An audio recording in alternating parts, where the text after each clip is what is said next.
Syederalun, terbongkar cara busuk Imam Mahlil keruk untung 52 juta rupiah per bulan atau 13 juta rupiah per minggu dari sebar QRIS palsu di masjid-masjid dan SPBU. Lihat wajah Imam Mahlil, tukang nyolong uang infak jamaah masjid secara virtual. Dan akhirnya pelaku yang menempelkan QRIS palsu di sejumlah masjid Jakarta, yakni Imam Mahlil Lubis, berhasil ditangkap.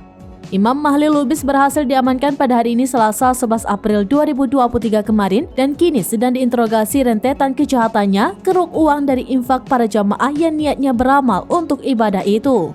Ternyata ini bukan pertama kalinya Imam Mahlil menempelkan barcode QRIS palsu, tapi sudah menjadi tabiat dan kebiasaannya untuk cepat kaya secara instan tapi tidak berkah.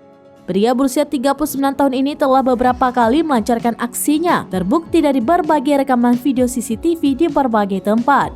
Informasi terbaru aksinya ketahuan usai tertangkap kamera CCTV di Masjid Nurul Iman, Jakarta Selatan.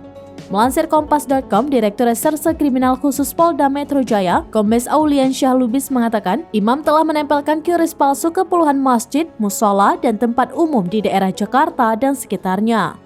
Mulai dari masjid di kawasan Tamrin Residence hingga SPBU Pejompongan.